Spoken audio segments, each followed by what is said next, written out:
इस मुल्क में सच पे पाबंदी है, हम क्या करेंगे? कुरान करीम लानतुल्लाह अलल काज़िबीन कहता है जब सच पे पाबंदी हो और कुरान करीम की ये तौबीख हो कि झूठ ना बोलो, फिर बोला क्या जाएगा?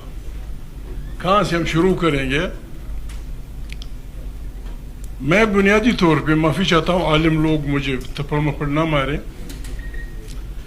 मैं एक इस्लाम की पैरोकार की हैसियत से कलमे को बगावत समझता हूँ। जब आप कहते हैं कि ला इलाह, तो ये बगावत हो जाती है कि कोई नहीं है, कोई महबूब नहीं है, कोई ऐसी ताकत नहीं जिसके सामने मैं सर झुकाऊं। फिर आप उसकी तकमील करते हैं इल्लल्लाह, यानी आप बगावत करते हैं कि मैंने इस दुनिया में अगर किसी ताकत को मानना है और उसके आगे सरेंडर होना है तो अल्लाह है, और रास्ता कौन सा होगा? मुहम्मद रसूलुल्लाह। ये खुद ये कलमा खुद भी एक बगावत है और बेहतरीन मंशूर है। मोहतरम इब्राहिम रईसी साहब के मुतालिक मेरे दोस्त ने कुल्लु नफ्स ज़ाइक़तुल मौत, इंसान ने मरना होता है। जिंदगी बहुत मुख्तसर, 16 साल तक अब बच्चे होते हैं, 16 साल आप सोए रहते हैं। वो मुख्तसर जिंदगी 10 साल की होती है। नेकबख्त लोग वो होते हैं जो इस कलमे के साये में जिंदगी गुजारते हैं, वो नहीं मरते। मोहतरम इब्राहिम रईसी साहब या हमारे तमाम अकाबरीन जो इस राह हक में शहीद हुए हैं, मारे गए हैं, वैसे मरे हैं, उनको खिराज अकीदत पेश करना ये नहीं है कि बस हम कहते रहें। सीधी सादी बात है, हमने ये कहना होगा कि जो इब्राहिम रईसी साहब जैसे अजीम शुहदा के अज़ाइम जो उनके इरादे थे, जो कुछ उनसे रह गया है हमने उसकी तकमील करनी है। अकीदत ये होगी उनको पेश करने की। इकबाल हज़रत, मैं शेर शायरी भी नहीं करता, बेकार किस्म का आदमी हूँ। अल्लामा इकबाल का जो मशहूर शेर है, एक हूँ मुस्लिम हरम की पासबानी के लिए, नील की सैल से लेकर ताबका के खाशगर, 57 ममालिक उन्होंने गिनाए, कोई नहीं, कोई नहीं। वो है कि तेरा दिल है सनम आशना, तुझे क्या मिलेगा नमाज में। नमाजों से काम नहीं बनेगा। मैं नमाजों का मैं खुद गुजारा करता हूँ, ये आदमी गवाही करेगा। नमाजें भी ठीक है, सीधा ईमान की बात है। अल्लाह पाक ने जितने भी पैगंबर भेजे हैं दुनिया में, 1,25,000 मुस्लिम पैगंबर नबी, मुख्तलिफ ज़ुबानों के, बाज़ एक छोटे इलाके के लिए, बाज़ बड़े इलाके के लिए, बाज़ एक कौम के लिए, बाज़ एक कबीले के लिए, उनके नस्लें मुख्तलिफ थी, ज़ुबान मुख्तलिफ थी, इलाके मुख्तलिफ थी, लेकिन उनका कदर मुश्तरक एक था, वक्त के जालिम तरीन शख्स के मुकाबले में खड़ा होना। नमरूद, हम आज गाँव के मलक को कुछ नहीं कह सकते, गाँव के सरदार को नमरूद के मुकाबले में खड़ा होना, फिरौन के मुकाबले में खड़ा होना, या उलमा बैठे हुए मैं मजीद नहीं जाता। मेरा शक है, आई डाउट, इब्राहिम रईसी साहब बहुत आलिम फाजिल आदमी थे। शायद वो पाकिस्तान को यूं छोड़ना नहीं चाहते थे कि ऐसे चुप के नहीं जाऊंगा कि तू होगा भी, तू नो होगा, नहीं होगा भी।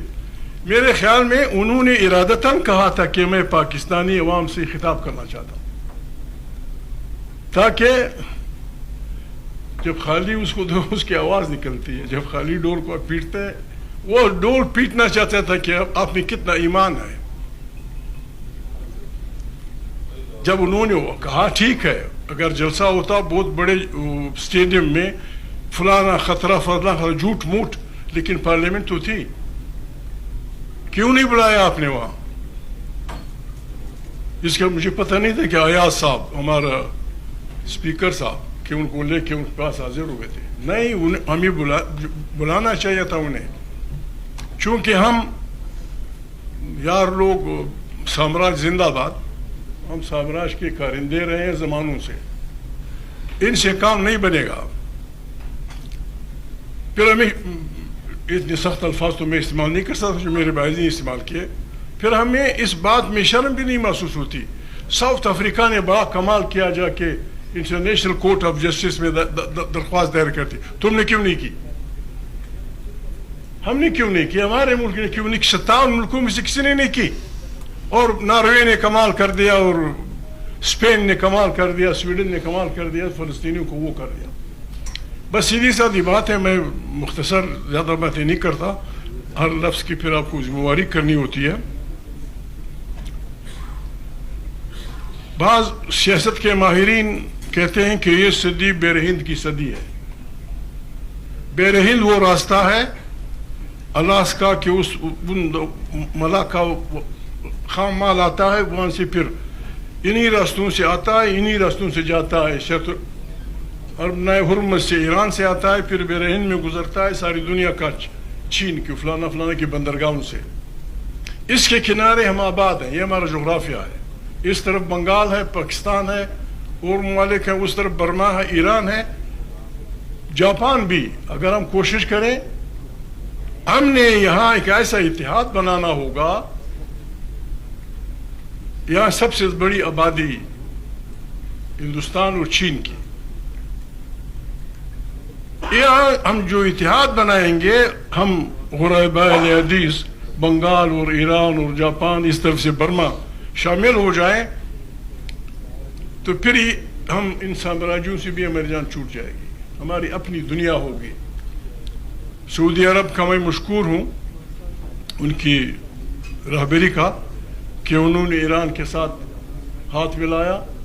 وہ جو قدورتی تھی، جو الفاظ میں استعمال نہیں کر سکتا، وہ کم ہو رہی ہیں. یہاں ہماری سب سے بڑی ذمہ داری یہ بنے گی. سفیر صاحب بیٹھے ہوئے ہیں، پھر کوئی ترجمہ کر لے گا. اگر میں انگریزی میں بولوں پھر وہ لوگ نہیں سمجھ سکیں گے جو انگریزی نہیں بولتے. ہماری ذمہ داری یہ ہے، سامراجی قوتیں اس خطے میں ہمارے وسائل کو لوٹنے کے لیے ایران کے بہانے سے، افغانستان کے بہانے سے، فلانے بہانے سے جنگ لانا چاہتے ہیں. ہم نے وعدہ کرنا ہوگا اپنے آپ کے ساتھ، اپنے رب کے ساتھ، کہ ہم کسی قیمت میں اپنے اس خطے میں ان سانڈوں کی جنگ آنے نہیں دیں گے، اور اپنے خطے کی، اس کے وسائل کی ہم وہ کریں گے.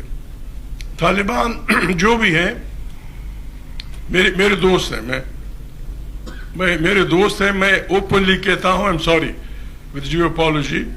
ایمبیسڈر صاحب سن رہے ہیں، میں نے کہا میں طالبان کا وزیر خارجہ ہوں. وہ اس لیے کہ میں اس بلا کو دیکھ رہا ہوں کہ لوگ ان کے نام پہ یہاں آنا چاہتے ہیں. افغانستان سامراجیوں کی قتل گاہ ہے. وہاں انگریز ہارا، وہاں امریکہ ہارا، وہاں روس ہارا. اس قسم کے لوگ ایران کے ساتھ اور اس خطے کے ساتھ بہترین اتحادی بن سکتے ہیں. ہم نے ایک دوسرے کو ساتھ دینا ہوگا.